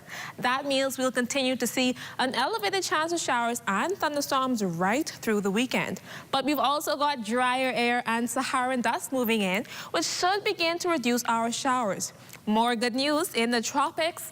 It's quiet for now with no tropical cyclone development expected for the next 7 days. Now looking at our 3-day boiling forecast in the northwest Bahamas tonight through Thursday, we're going to get southwest winds moving at 12 to 18 knots, which means seas will be 3 to 6 feet. We'll get high tides at 8:10 this evening and again at 8:24 in the morning. Then in the central and southeast Bahamas, southeast to south winds moving at 10 to 15 knots, with seas at 2 to 4 feet. It's time now for your international temperatures, which are brought to you by Royal Star Assurance.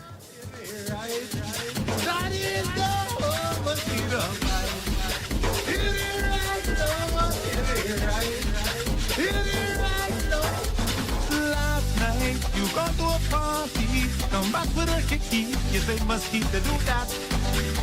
Conchita, that be no mosquito. It was something bigger, girl, like smell a rat.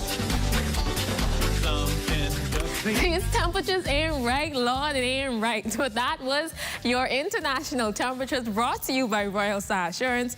And that wraps up your Access weather forecast. Back to you at the desk. Thank you so much for that great insight, Diane. She mentioned different storms forming, and in the summer months when everyone wants to be outside, that could be kind of bad. But I think it's important to have, showers here and there too, Yes. for the floor to flourish and whatnot. Yes, and cool it down sometimes. Exactly. We don't always need the sun being too strong. Well, we've got a lot coming up tonight. We've got 15 happily married couples renew their vows. We'll tell you all about it later. Plus, we go inside the police commissioner's Sip and Paint scholarship event. And the Rotary Club of Southeast Nassau with a big book give back to a deserving organization. And your Tuesday sports report is up next. But first, a little beauty queen joins us live in studio to chat about her latest crowning moment. You're watching The Bahamas Tonight, Access Now. Stay with us.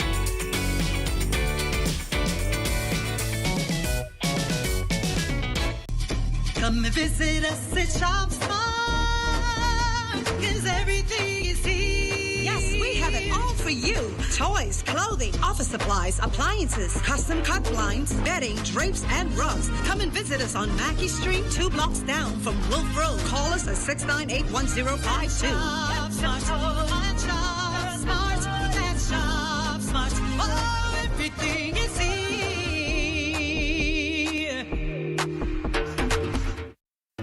Tasha, what you saying? Girl, right here, rushing to catch J.S. Johnson. I gotta renew my insurance. Oh, I with JSJ too, but I don't wait in line. I just pay online. Stop it. How you do that? Just email info@jsjohnson.com and say, sign me up for an online service center. They'll reach out and hook you up. You ain't never have to stand in line again. Amen to that. Save time. Pay online. Sign up for J.S. Johnson's online service center today. Insurance, peace of mind.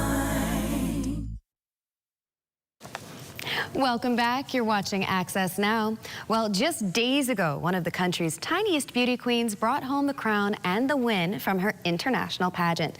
Welcome to Access Now, Renaya Wilson and her mom, Adina, the New World Imperial Beauty's Little Miss. Welcome to Access Now, Renaya. Thank you. So tell me, you've just come back with this amazing crown. What was it like being on stage? It was a little scared, but I got it. It was a little scary, but you got it? Yes, what was Mom. scary? How I walked on the stage. You walked on the stage and everyone was looking, but apparently you did something right. So what did you do when you got on stage? I won my talent, my culture wear, and my fun fashion. Ooh, so what was your talent?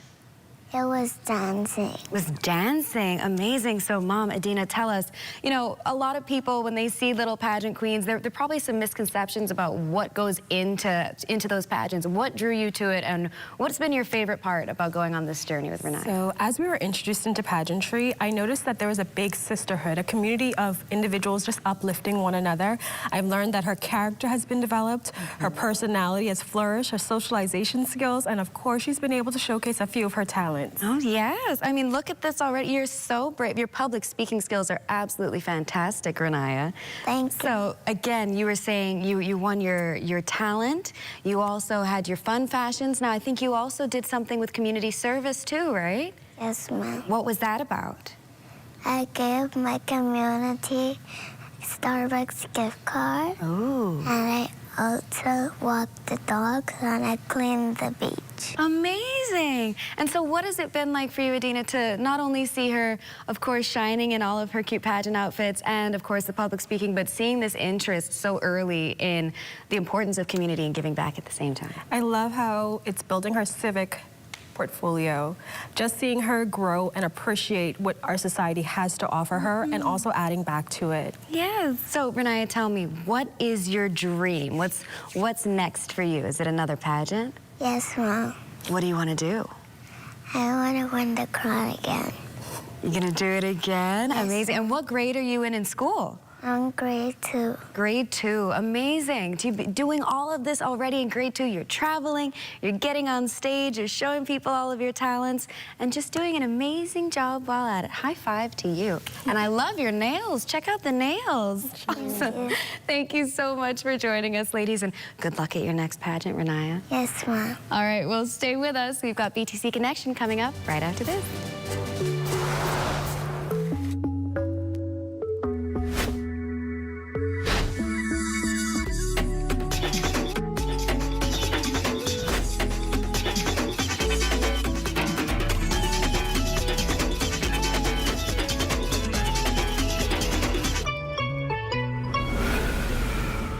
I am the owner of Revive Hair Salon and Spa, located in Palmetto Point, Eleuthera, Bahamas. I've been retired from BTC for the last 6 years. I retired in January 2020. And since then, I've been right here in Palmetto Point at Revive Hair Salon and Spa. So after I left in 2020, and now been on this new BTC Air services since last year sometime. It's been remarkably faster, and the new innovation BTC Air is amazing. So we need more persons here on the island and throughout the Bahamas to gravitate to it and come on board. I have been, yes, I do. Just May 26th, my dad turned 90 years old, and we had siblings here, grandchildren, and everybody's in the house. So I already spoke with the local technicians to put them down to convert my parents' residence on the BTC air. Here is the Disaster Risk Management Authority's official 2026 emergency shelter listing for the Southeast Bahamas for Acklins, Crooked Island, Great Inagua, and Mayaguana. Crooked Island, Church of God of Prophecy, Cripple Hill, and Landrell Point Community Center, Landrell Point. In Inagua, St. Philip's Anglican Community Center, Matthewtown, and in Mayaguana, the Mayaguana Comprehensive School in Pirates Well, and Betsy Bay Community Center in Betsy Bay. I don't know, but there's all kinds of cars in this parking lot, but you ain't even know where to park. Yeah, that's no parking. Look at this way. Like, he ain't getting nowhere to go. Don't park him. Just don't park him. Yeah, that's how they get. No, man, you can't park him on the gap spot. I ain't gonna be that long. I ain't gonna be that long. On the gap spot, boy, what's going on, dog? I tell you we shouldn't park here now. This way park here, man. I tell you we shouldn't park here. Don't get one of these things. My bad, big bro, and he got a sticker inside to say this model. We gotta move. This is honey gas. That's what we gotta move. But we gotta move. Don't we can move right now. Sorry. Be considerate. Don't use disabled parking spaces without a decal in your vehicle. This message is brought to you by the National Commission for Persons with Disabilities.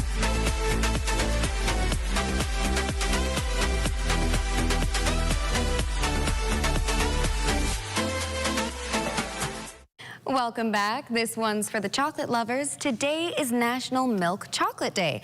And I have to tell you, just in case you've ever wondered, a Dove milk chocolate bar would make the perfect gift on any day. I'm just saying, just putting that out there. Duly noted. But did you know in 1836, Daniel Peter would have invented chocolate in Switzerland, fusing chocolate, the cocoa, with the condensed milk. Oh, what a thing he did that day. This day is so special. Confectioners say, don't get Milk Chocolate Day confused with Chocolate Milk Day, which is observed on September 27th. So that one's coming up. You'll have your moment, but it's not yet. And all this talk about chocolate has me thinking about all the events and celebrations we use chocolate for, things like weddings, which brings me to our next story.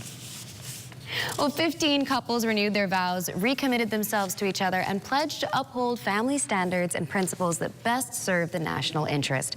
Our West Calix Forbes reports on marriage and family taking center court while we continue to observe National Family Week. Who doesn't love a good summer wedding? The Ministry of Social Services partnered with the Bahamas Christian Council for the Family Week's annual marriage recommitment service and seminar. Under the theme, Honoring the Covenant, BCC President Pastor Mario Moxie says events like these strengthen the family and helps couples to recommit to one another and reestablish the sanctity of marriage. To love him, to honor him, to walk with him in faith, to support him in times of strength and weakness, to listen with patience, to speak with grace, and to remain faithful to him as long as you both shall live. Do you? I do. Minister of State for Social Services, the Honorable Bacchus Rowe, says marriage is built on love, trust, sacrifice, sharing, forgiveness, and compromise. It creates stable homes, rears confident children, and helps build strong communities. The very tenet the ministry is promoting this National Family Week. Marriage is so much more than just a ceremony. It is a lifelong commitment built on love, trust, sacrifice, forgiveness, and of course, faith. While every marriage experiences seasons of joy and seasons of challenges, it is the willingness to persevere together that strengthens not only the relationship, but the family that it nurtures. Strong marriages create stable homes. Stable homes rear confident children. Confident children help to build strong communities. and stronger communities become the foundation of a thriving nation. Permanent Secretary Frederick Ramming Turnquest says the values cultivated at home ultimately influence the wider society. Whatever you do in the family is going to spill out into the community. So the word was, continue to love each other. That was the basic word. But it reminded us also of the commandments that we should pass on to our children. And Monsignor Simeon Roberts said, what are you passing on to your children? We need to examine ourselves to see what seeds are being sown inside the home. For the Bahamas Tonight, Access Now, I'm Wes Calix-Forbes. Thank you, Wes. Professional development is an important part of effective policing, but not every training opportunity is covered by government funding. That's the gap the Shanta E. Knowles Scholarship Fund hopes to fill. Established following Commissioner of Police Shanta Knowles' historic appointment in January 2025. The fund is helping officers further their education and career development. Altaviz Munnings has details on their latest initiative. Sipping, eating, painting, and dancing. That's what happened on the lawn of the police force's East Street headquarters Saturday night, and it was all for a good cause. Branded as canvas and cocktails, all seats were filled as residents supported the Shanta E. Knowles Scholarship fundraiser. Those funds are earmarked for police officers needing financial assistance to participate in a course or conference that isn't government paid. And yes, Commissioner Knowles had her apron on too, as many of these amateur painters were excited to stroke their brushes to the best of their ability. Among them, Madeline Archer and Jamal Ijomo. Because I heard the funds raised tonight is to further help the education of the officers who like to go back to school and further education, and I think that's a great initiative. Our officers are so very important, and the fact of being able to contribute for them to further their education, I think it's very, very important. The annual event boosts police officers' morale and reminds the public that law enforcement personnel on every level have a role to play. Police Press Liaison Chief Superintendent Sharia King echoes that sentiment. This initiative is one that we enjoy. You can see that we have corporate sponsors are out there, corporate officers. We have other law enforcement officers that have come to assist us and take part in this. This is it started sometime about 2 hours ago, and we're still having fun here, painting and sipping with the Commissioner of Police.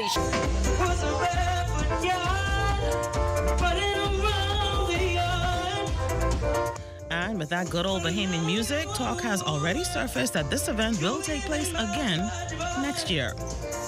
For the Bahamas Tonight, Access Now, I'm Altaviz Munnings. Thanks so much, Altaviz. Well, the Child and Adolescent Unit Library of the Sandilands Rehabilitation Center receiving a much-needed donation recently. 200 books from the Rotary Club of Southeast Nassau. This contribution marked a significant milestone in the ongoing enhancement of SRC's therapeutic library and learning environment, directly benefiting children and adolescents receiving specialized care. The reading age of the unit ranges from primary school to high school, with the majority of patients in the middle school range. Reading is being viewed as a budding protective factor and a key component to the inpatient program. The campaign goal is to receive 500 books for the library room. Well, be sure to stay with us. You're watching Access Now. Here is the Disaster Risk Management Authority's official 2026 emergency shelter listing for the Central Bahamas for Cat Island, Exuma, Long Island, Rum Key, and San Salvador. Exuma: Bethel Union Baptist Church, Ramsey; Ebenezer Union Baptist Church, Farmers Hill; Ebenezer Union Baptist Church, Barry Terry; Exuma Resource Center, Special Needs Shelter, Hoopers Bay; Forbes Hill Cultural Center in Forbes Hill; Gethsemane Baptist Church, Black Point; Mount Hermon Union Baptist Church, Mount Thompson; St. John's the Baptist Anglican Church, Mossstown; Aurelia Miller Comprehensive School, Black Point; St. Luke's Union Baptist Church, Black Point; the new Mount Olive Union Baptist Church, Hartswell; Mount Olivet Baptist Church, Staniel Key; Palestine Union Baptist Church, The Forest; St. Andrew's Community Center, Georgetown; St. Margaret's Anglican Church, Hart, Steventon; St. Mary's Magdalene Anglican Church, Williamstown; St. Teresa's Roman Catholic Church, Georgetown, St. Margaret Mission Baptist Church, Stewart Manor, Ebenezer Union Baptist Church, Rollville. You're looking at a shot of a jet having some fun there in the waters. This view courtesy of drone pilot Isaac Roberts.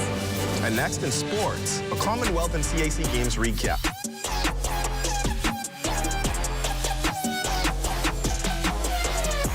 Well, welcome to your Tuesday Sports Check, everyone. I'm Amajal Knowles, topping sports. A pair of veterans leading the charge for the 242 over in Glasgow, Scotland at the 2026 Commonwealth Games. Back for a sixth appearance is Carl's heel boxer, making a statement, winning his opening round match, scoring a 3-1 decision over Oswald Talaka of the Solomon Islands in the men's 70-kilogram weight class. Judge 1 would score the fight even at 28. The second and third judges had identical scores of 29-27 in favor of Heald. Judge 4 scored the fight 29-27 in favor of Talaka. Of course, Judge 5 had the fight 29-27 in favor of Heald. Another veteran still attempting to turn back the hands of time would be high jumper Donald Thomas, competing in the men's high jump. The ageless wonder clearing 2 feet 10 meters for 6th place overall. Over in Santo Domingo, Dominican Republic, day one of competition for our much younger swimmers at the CAC Games. Zoe Williamson, 5th in her heat of the 50 freestyle in 27:20, which was good enough for 18th fastest and earned her a spot in the semifinals. Victoria Russell, 8th in 27:94 and 25th overall, not making it through. On the boys' side, Tristan Hepburn, 8th in 23:13 and 22nd overall. The 100 breaststroke, all the swimmers moving on to the semis. Renishka Gibbs, 3rd in her heat and 11th fastest of all the qualifiers in 1:15.88. Kaden Wells, 6th in 1:06.36 and the 10th fastest qualifier. Tristan Hepburn jumping back in the pool. He was 6th in 1:08.82 and 12th fastest overall. 200 IM, Layla Lewis coming through 6th in 2:39.57 and 20th overall, just making it through to the next round. Now, with a number of our disciplines wrapped up, we caught up with some of the athletes and coaches who spoke about their performances. Overall, I'm very proud of this team. We came here to compete, represent the Bahamas with pride, and achieve the goals that we set, and I believe we did that. Of course, we would have loved to have swimmers in the finals, right? Lamar Taylor was just short in the 100 and the 50 free. 9th in the semifinals, just one sport short of making that finals. But also we recognize the progress that this team has made and these swimmers have made, and most of those goals were met by them that were set at the beginning of the year. Going into the march, I was a bit overly confident, and I let my guard down. Going into my first march, I knew that I had her in the bag. Isiana is a good competitor. However, I just felt a bit more confident that I could have beat her. And then going into my second match, it was the same mindset. However, I know that Bridget from Colombia was a powerhouse. It is a powerhouse. The race was a bit rough for me. It's really windy out here in Glasgow, so kind of got pushed into the hurdles a bit quicker than I normally would. But really got out well, and first 3 hurdles were good. Arms were a bit wild, so it kind of threw off my balance. Clipped hurdle 5 threw me off a little bit more, and at that point I was just trying to do my best to stay inside the race, advance to the next round. However, I clipped hurdle 9 really bad, fell down, and I had hurt my knee. But, I got up, finished, walked through the line, and that's kind of how it went. In hoops news over at Bahamar, the Bahamas Basketball Federation's Summer of Thunder kicking off officially today as a local squad would take on a perennial college basketball powerhouse. Our Michelle Butler has that story. The Summer of Thunder tournament has become a platform for basketball development, bringing together talent from the college level and the Bahamian basketball community, with teams competing throughout the weekend. The event provides players with a chance to test themselves against different styles of play while gaining valuable experience. We had a chance to catch up with organizer Brooks Downing. So this is a summer exhibition tournament. So the NCAA permits its member institutions to take a summer tour and go down to, go out of the country to the United States and play against foreign teams. It's a rule that's been in place for a number of years. It allows them to get a cultural experience and plus a little jump start on the season as well.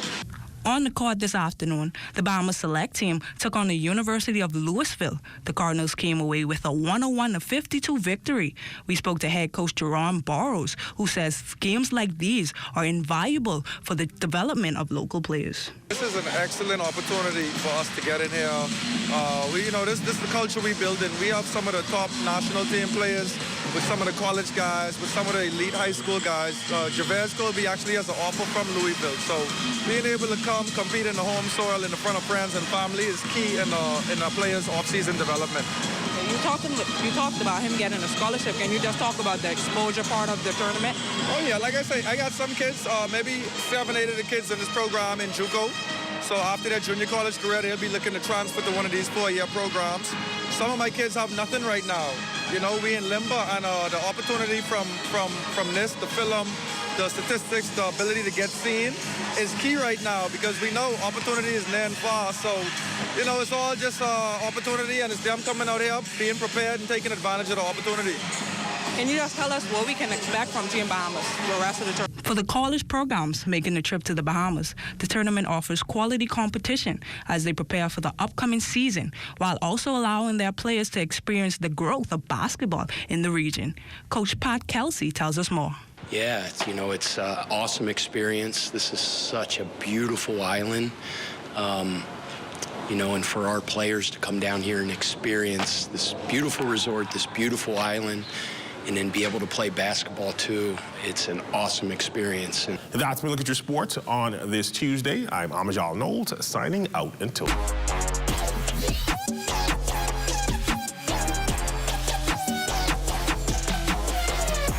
Congratulations to the class of 2026 valedictorian and salutatorian. Your hard work, dedication, and perseverance have earned you this outstanding achievement. As you begin this exciting new chapter, may your future be filled with continued success and limitless opportunities. Our sponsors salute academic excellence and proudly join in celebrating your remarkable achievement.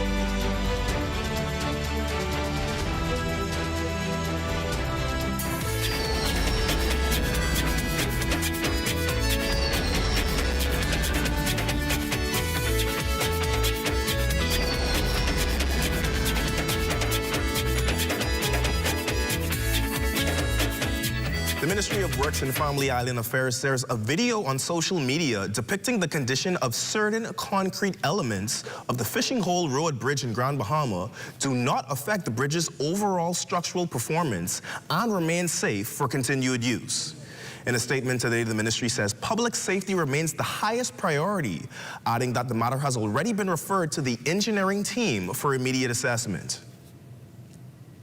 Well, that does it for Access Now. And, when I'm thinking of engineering, I'm thinking we need some help with engineering the angles for these shots. The mechanics, right? Oh, I'm going way off. Okay. Oh. I feel good. Oh, I'm going in, yes. Great. I'm glad that's televised. I don't pay for it. I get one in. Okay, okay. Head up. You win. High five. Oh. Oh, my God. So how's your preparation going? By now, you should be completing home repairs since the last storm, updating and replenishing your emergency kit, and paying closer attention to the ZNS networks for earlier than normal developments in the tropics and general storm tracking. Hurricanes don't wait. Why should you? This season, be weather smart, weather safe. I have been coming to this island since I was 12 years old. It didn't take me long to realize the rich history it has here.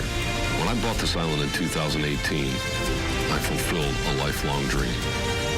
The goal is not only to preserve the memories I made over those years, but to make new ones and to give others the opportunity to do the same. As we go through this process, it has become clear to me, we aren't just rebuilding an island, we're reviving a legend.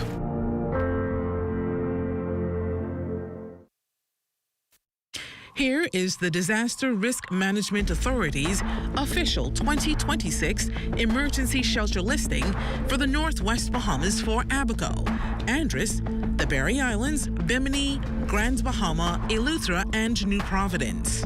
In New Providence, the New Providence Community Center, Blake Road, Samuel and Cornella Williams Community Center, the Salvation Army, Meadow Street, Reverend Dr. O.A. Pratt Educational Building, St. John's Native Baptist, Augusta and Meeting Street, Epworth Hall, Ebenezer Methodist Church, for use by the homeless and persons with physical disabilities, Shirley Street, St. Barnabas Anglican Church, Wolf Road and Blue Hill Road, Maranatha Seventh-day Adventist Church, Prince Charles Drive, the Salvation Army, Mackey Street, Pilgrim Baptist Temple, St. James Road, New Bethlehem Baptist Church, Independence Highway, Church of God Convention Center, Joe Farrington Road, Berea Seventh-day Adventist, Blue Hill Road South, Ken and Neil E. Roach Hall, Holy Cross Anglican Church, Highbury Park, Epiphany Anglican Church, Prince Charles Drive, Nassau Village Community Center, Nassau Village.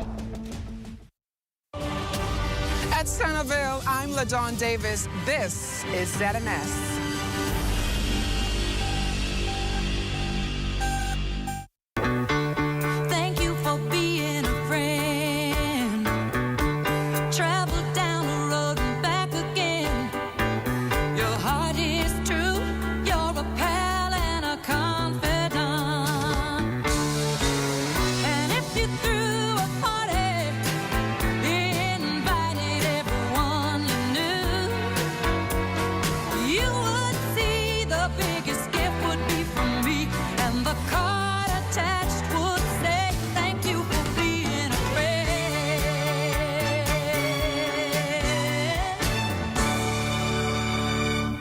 Did you know that if a fire starts in your home, you may have as little as